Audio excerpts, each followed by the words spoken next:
Hello, everyone. Welcome back to another episode of Signal or Noise. This is episode 59. Charlie Bilello here with me, as always, my co-host, Peter Mallouk. Peter, big topic for today is a question we get all the time from clients. Pretty much everyone should be familiar with this situation. You have cash. It's sitting on the sidelines. We'll talk about some of the reasons behind that. But really today we're going to discuss all the things you should be thinking about when you're thinking about investing that cash on the sidelines. And just as a backdrop here, Peter, it's not a small sum of money that investors have on the sidelines here. One way to look at that is just simply looking at money market funds. And this is pretty incredible to me because obviously the stock market's done tremendously well over the last 8 years, but we've seen now assets in money market funds triple over the last 8 years from about 2.5 trillion back in 2017 to a record 7.7 trillion today. So I'm sure you're familiar with this. You meet with clients and there's different reasons for cash. And I would really put this into two different buckets, Peter. There's good reasons to be holding cash, and then there's not so good reasons. And among the good reasons, an emergency, right? Everyone is going to have an emergency at some point in your life. It's pays to have cash when that emergency arises. You have short-term liquidity needs. You're going to be buying a house. You're going to be buying a car, any number of things. It makes sense to have some cash for that and simply to sleep at night in terms of having that insurance. Some people have value out of holding some cash. It allows them to stick with their other riskier investments for longer. Do you have kind of a rule of thumb in terms of cash? I know every situation is different, but how much cash should the average person be holding as a percentage of their portfolio? I think the key is the average person, because what most people don't need is cash. They need access to cash.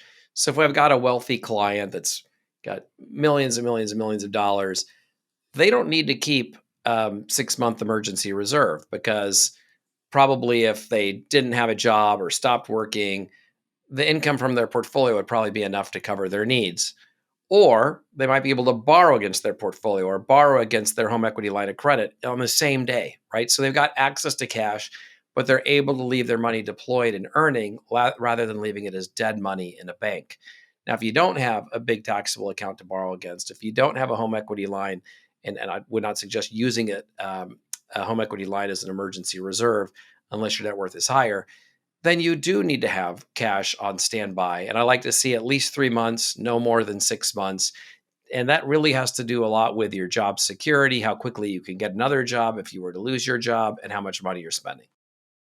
All right, so 3 to 6 months for most people should get the job done. But let's talk now about the many reasons we hear from people why they're holding cash that are not really the best reasons. And I'm talking about people who are holding this cash and this is beyond that 3 to 6 month emergency liquidity type situation.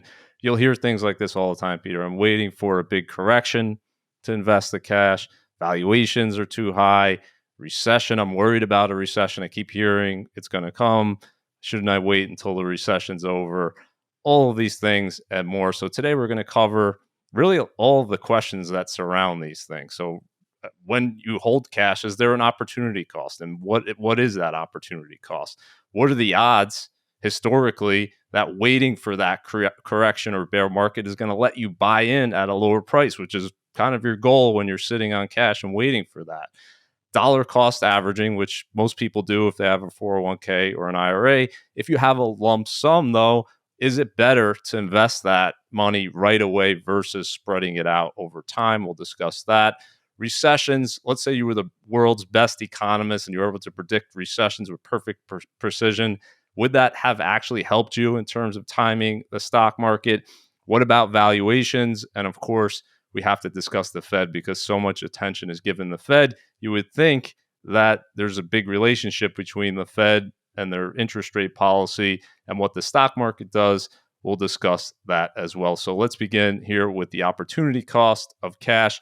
First, we have to define cash, Peter, and it means different things to different people, but I'm going to give everyone the benefit of the doubt that's watching this, that you're going to invest your cash and try to get the highest rate of return. Now, most people don't do that. I think the average return right now on a savings account is less than 1%. I think the last I saw was about 0.5%. So just through inertia, people don't usually get the best return they can. But of course, if you're a client of creative planning, we're going to get the best rate for that cash possible. 3-month treasury bills are usually around that best rate. And right now, they're yielding just under 4%. But as we can see historically, that varies a lot over time. It's been as low as zero, as high as 17% or in the early 1980s. So there's no consistency in terms of predicting what that cash rate is going to be 5 years from now, 10 years from now, and so forth. So the average is about 4%.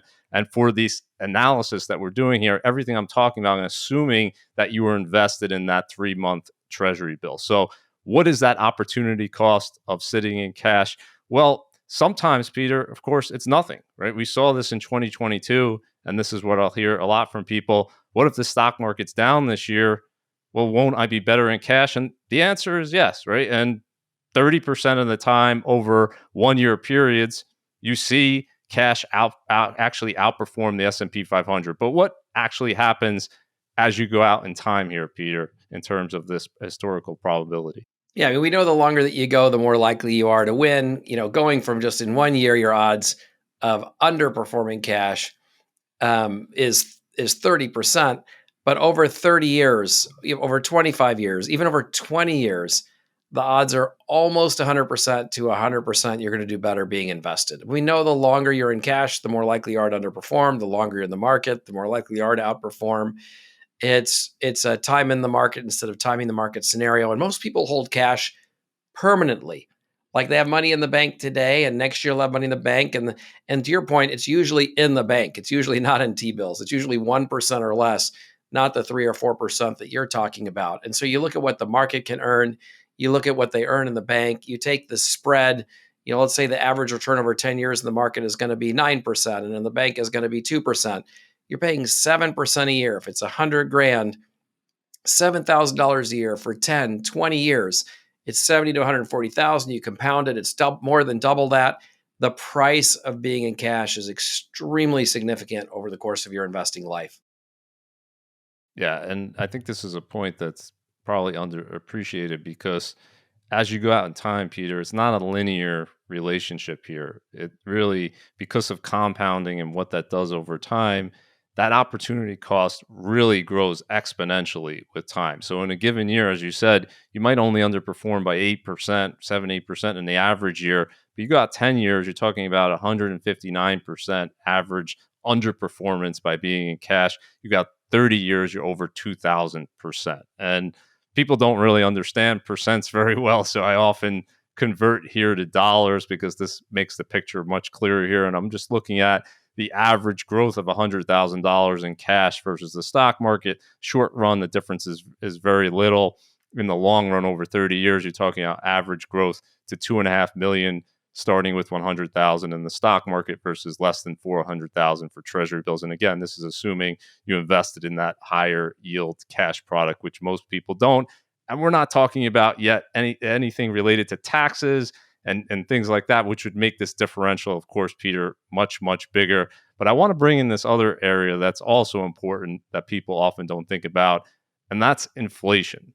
This pesky little thing called inflation really changes this analysis of what $100,000 grows to over time, doesn't it? Yeah, I mean, look, it's absolutely stunning the price you pay for sitting in cash. I think this is a very hard concept for people to understand because it doesn't seem like a lot of money. If I've got a if you've got $5,000 and you're worth 100,000, 5,000 to the bank, or you've got a million investable and 100,000 to the bank, the real price of that money over a long period of time, like your graph of 30 years, it's over $1 million in differential between what you're earning and what you get in the market. I think it's that compounding effect that people are missing. That's the real cost. It's almost as if every single year you're paying tens of thousands of dollars out of your pocket to someone else in exchange for the comfort of having the money in the bank.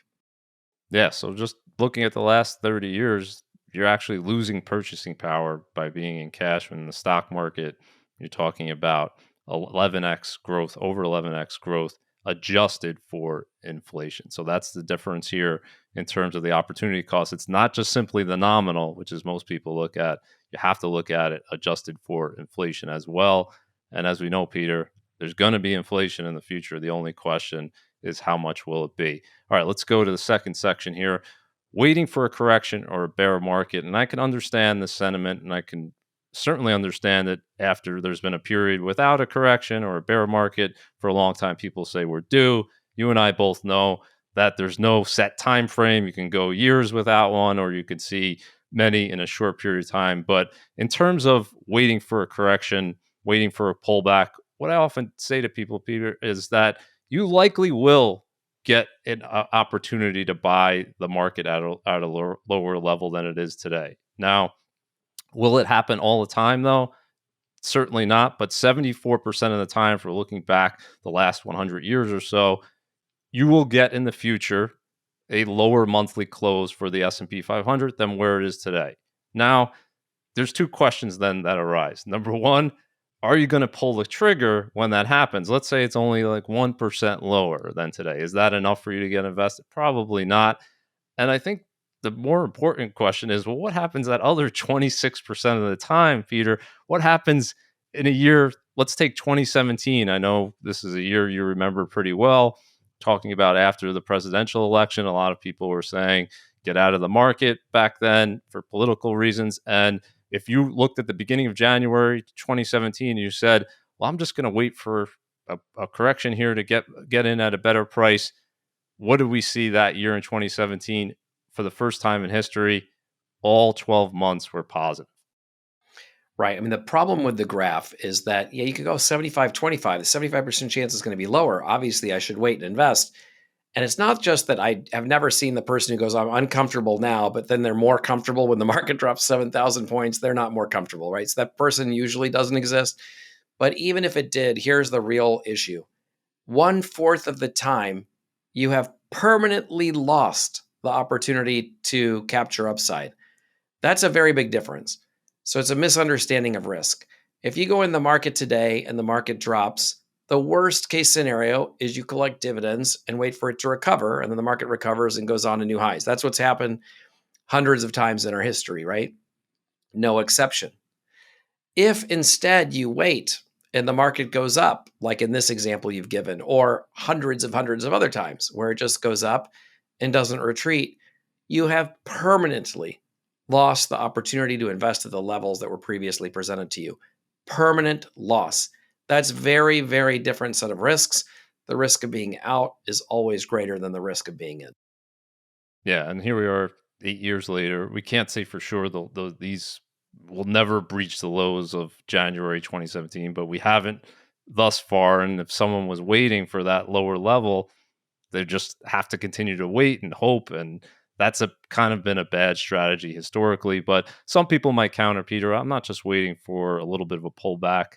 I'm waiting for the big one. I'm waiting for a bear market. And here are the odds much less in your favor, as you might imagine, waiting for that bigger pullback to provide that lower entry point. That's only going to happen 20% of the time for you. 80% of the time, even when the bear market comes, it's actually going to be at a higher level. And that's just because bear markets don't happen with that much frequency over time, average once every 4 or 5 years. And so most of the time the market's higher. What I want to show here is another example, 2013 to 2018. And if you looked at the beginning of 2013, this was once again following a presidential election in 2012. And a lot of people were saying, get out of the market, different president, but the same kind of psychology. You say, I'm going to wait for a bear market here. The market's back at all-time highs after that global financial crisis. I'm back. I'm back to even if I was invested. I have this cash sitting on the sideline. I'm just going to wait for a bear market to get back in. Well, you would have had to wait until 2018. You did get your bear market, took the market down a little over 20%, Peter. But what is going on in this chart here? You could see it's much, much higher than the 2013 starting point. Yeah, most 7% drops don't turn into corrections, which are 10% or more. Most corrections, the great majority, don't turn into bear markets. And bear markets can have very, very big gaps between them. Whereas you point out, the next bear market, the bottom of it, oftentimes won't even touch the previous high that you were worried about being in the market for. And so the main lesson here is sitting on the sidelines, waiting for a pullback, a correction, or a bear market. the data is overwhelming that that's a big mistake. I think it's an important point here to talk about what's going on during these bear markets when it comes. And will your mindset really be to Mhm. embrace risk if you've been avoiding risk, keeping that cash on the side? Take this year, for example, Peter. We got a brief bear market. How many investors that were, let's say, sitting it out early in the year said, okay, I'm going to get in because of this, with the whole headlines talking about perhaps there's going to be a depression over this tariff situation. We're going to see a long bear market. How many people would have realistically embraced that risk if they were out of the market for a period of time, afraid of taking risk? Yeah. Yeah. I mean, imagine you're scared to go in the market. You go, I'm waiting for a correction, and then COVID happens. I mean, are you really going, oh, I'm excited. Let's pull the trigger here and now and invest? That person, in my experience, I've not seen that person yet. And I've been at this now over 20 years. I've not seen the person who was reluctant to go in today, who in the middle of 08, 09, or middle of the tech bubble, or middle of 9/11, or the middle of COVID is like, hey, this is a great time. Let's go through that cash I've been sitting on for years into the market. Okay, let's talk about lump sum versus dollar cost averaging. So, real world example here. Let's say you have 100,000, you got inheritance, you got just money you've built up over time, any number of reasons, but you have this 100,000 just sitting in your checking account, and you have the decision. They come to you, Peter. They said, "Should I invest this all at once today, or should I do a dollar cost average? Should I do 8,333 per month over 12 months, or spread it out even longer over 36 months, investing 2,778 per month?" And before I go into what the data has suggested historically, what do you tell that client? What are you going through? What are the things they should be thinking about in making this decision? Well, there's a section in my book, Five Mistakes, the first book I wrote about this, because it came up all the time with clients. And I just say, look, the facts are this: lump sum, the odds it's going to outperform dollar cost averaging is somewhere between 65 and 75%. So, purely statistically, throw all your money in, the odds are you're going to win. But human emotion is a powerful thing. The power of regret is one of the most powerful human emotions. There's a very significant chance that you're going to regret the lump sum. And so the reason to dollar cost average is usually a psychological one. Hey, we're going to put some money today. If it goes up, you could feel pretty good you participated, but we're going to spread out the rest over a couple of weeks or 6 months or even a year so that if we get the pullback, you can feel good about buying in at lower levels. Um, so it's really the statistical part is lump sum. The emotional part leaves people wondering if maybe they should dollar cost average.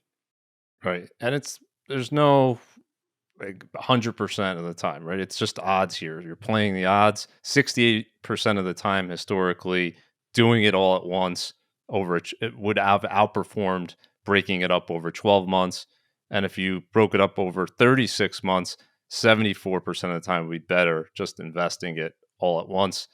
But there will be times, Peter, and we saw it as recently as the past 3 years heading into this year. The odds will change once again here after the strong returns we've seen this year. But because of 2022, if you were at the start of 2022, you did a dollar cost averaging. Well, that would have been better because you had an immediate bear market there in 2022. And of course, if you did so at the peak in 2007 or the peak in 2000, you can see here over the next few years, dollar cost averaging would have been better. So we're not suggesting whatsoever that we know the next 12 months or 36 months that the lump sum's going to beat it. We're just saying the odds of it beating it historically have been, it's not 50-50. The odds, and the longer you go, the longer you break it up. And I think you would probably advise people over, let's say, spreading it over 5 years or 10 years. Well, then really the math is going to be far against you. And this is without taking into account tax management. If you're in a taxable account, your portfolio is tax managed at all, the odds move dramatically in the favor of the lump sum investor. That's very true. Yeah. Here I'm just assuming treasury bills once again and not assuming after tax returns. Okay. Let's talk about timing here. Valuations, recessions, the Fed. We'll start out with valuations. And this is probably one I'm most sympathetic to, Peter, today, just because we are at kind of an extreme level compared to history in terms of US large cap equity valuations. The CAPE ratio just hit 40, sorry, this morning, which is one of the highest levels we've ever seen. We've only seen higher levels during the dot-com bubble in 1999 and 2000. And historically, we know that below average returns tend to follow extreme levels of valuation. So some might say, well, then should I perhaps try to time this? And so I went back historically and looked, what if an investor starting in 1928 develops a system, Peter? And they said, when stocks go above the 90th percentile in terms of their valuation, I'm going to move to cash. When they go below the 90th percentile, I'm going to move back into the stock market. And then I said another system here would be above the 90th percentile, go to cash, but I'm going to wait until they get cheaper here below 75th percentile to get back in. I didn't do any lower than this because it requires staying out of the market for such long periods of time. It almost makes the analysis irrelevant because we haven't been anywhere near the 50th percentile since 2009. So uh, doing that type of analysis really just puts the odds further against your favor. But just looking at these two scenarios, Peter, what would you assume, not knowing the results of this analysis? Would you think, just based on what we hear about valuations, would you think that this perhaps maybe would be better than simply sitting through it and simply buying and holding? I actually do not know what your next slide is going to say, and I'm going to just, from the setup, say I would assume it's not indicative of what's going to happen going forward. But I'm curious because the CAPE ratio is getting enormous attention today. Yeah, for sure. And this one, when I first did the analysis, definitely surprised me because I've done the work in terms of, yeah, it does mean below average returns when you're at valuations extremes. But this is an important point that investors often miss is those returns on average still tend to be positive and they still tend to be better than cash. So just looking at timing, this timing system, that first system, the 90th percentile threshold, getting in and out, that's 8.7% annualized return since 1928. The second system, where you wait stocks get below the 75th percentile before getting back in, 8.6% per year.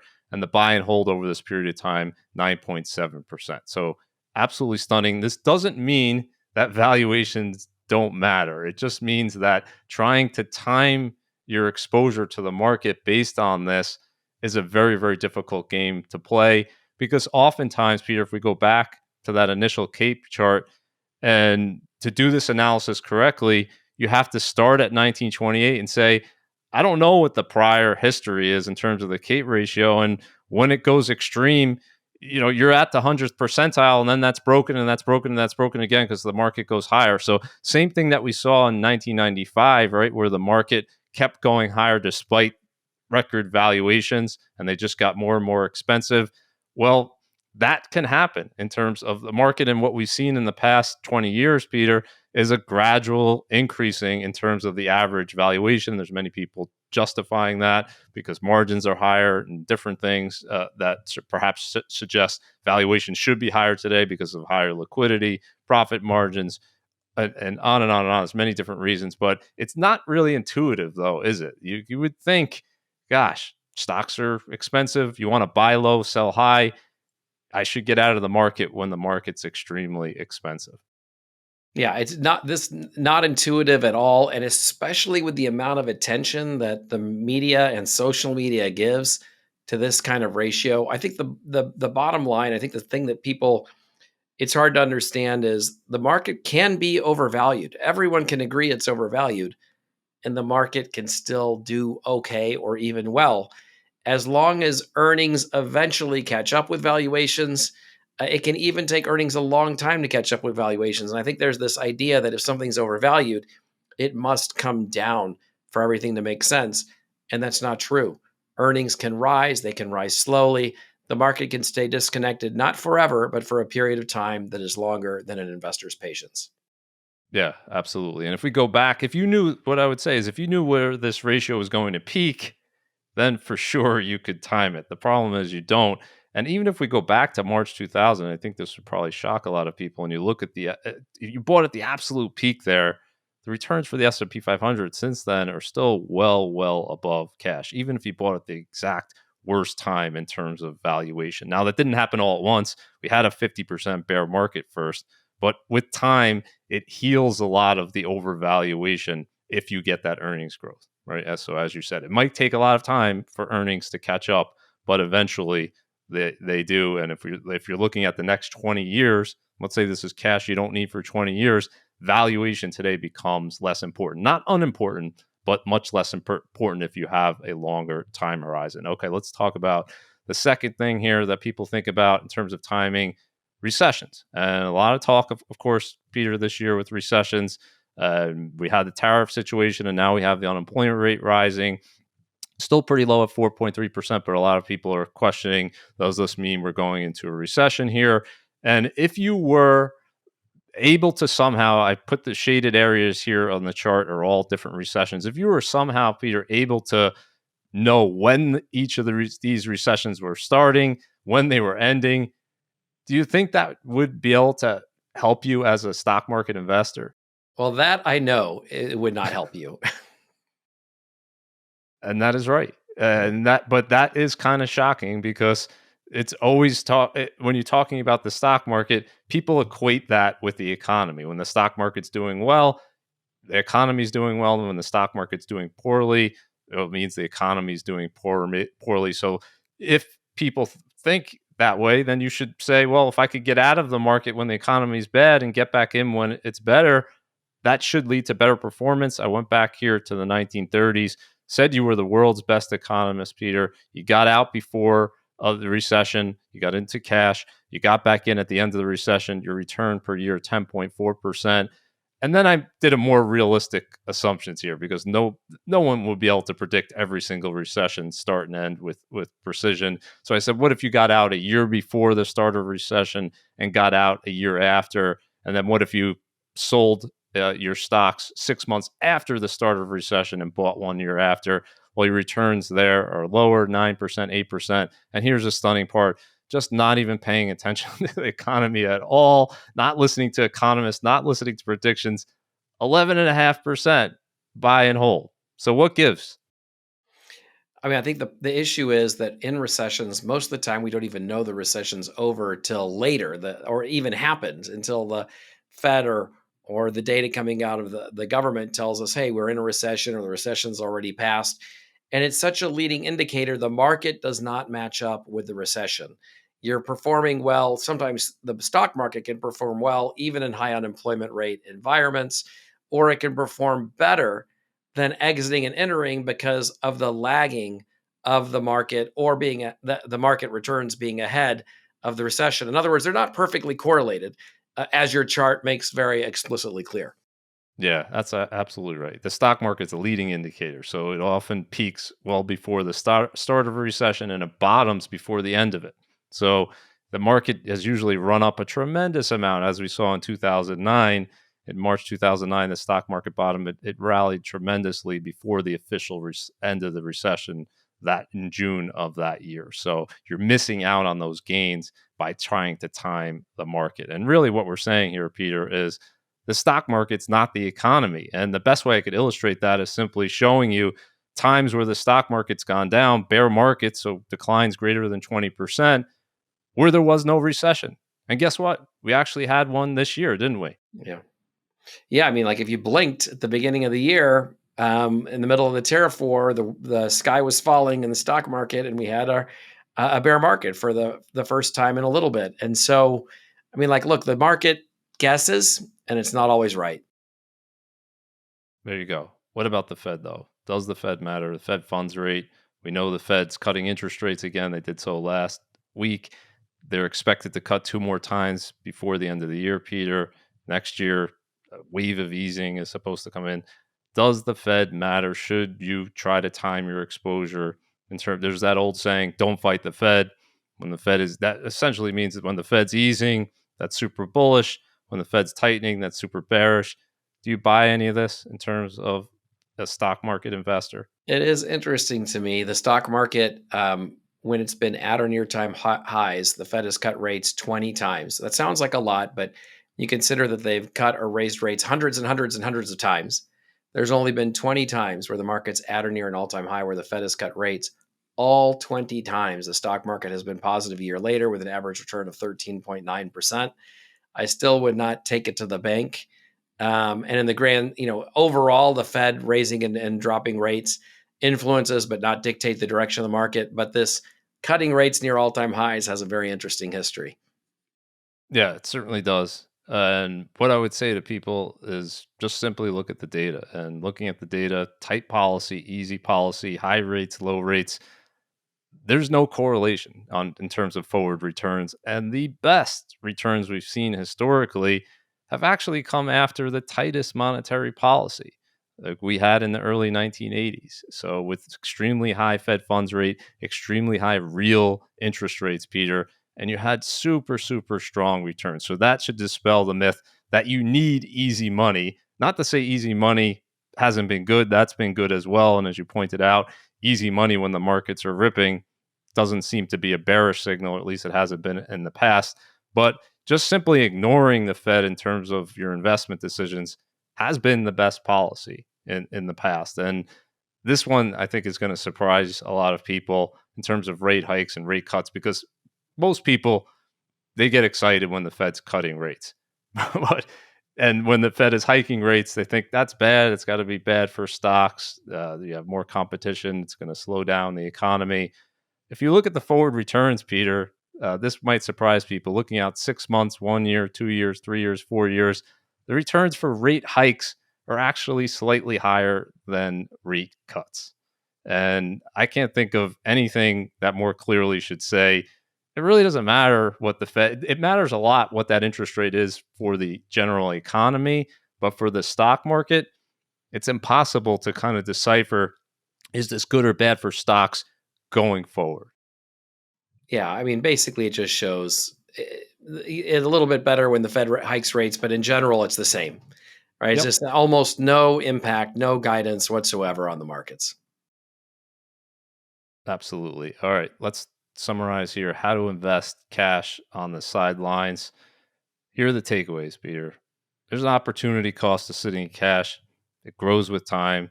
If you're waiting for a pullback, you might get one, and it will likely provide a lower entry point, but not always. Bear market, different story. Most of the time, you're going to be buying higher even after it comes.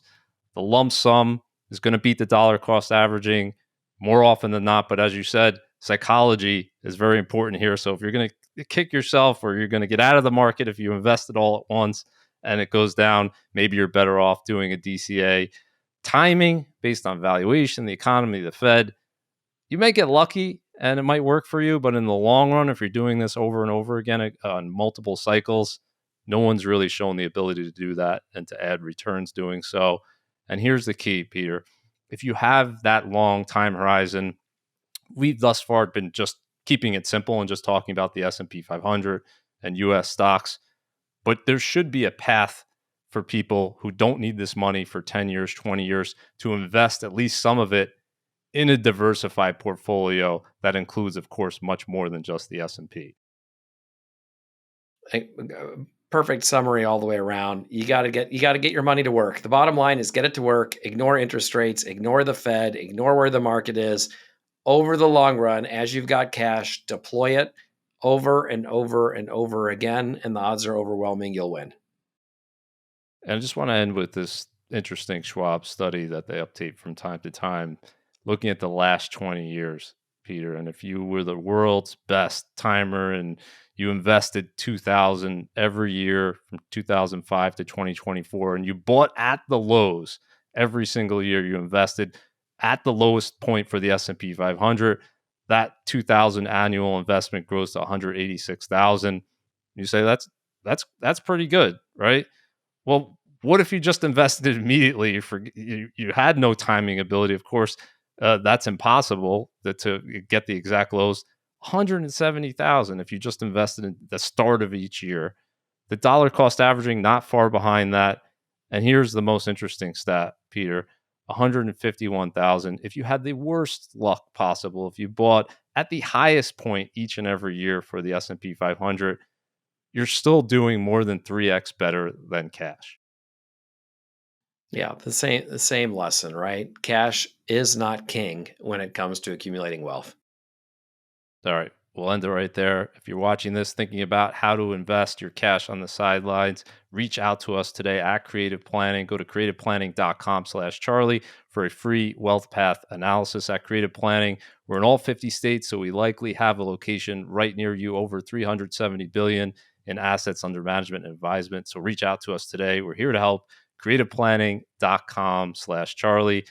Thanks everyone for joining us on Signal or Noise today. If you're watching this on YouTube, take a quick moment and hit that subscribe button for all the latest content from us. And Peter and I will see you next time on Signal or Noise.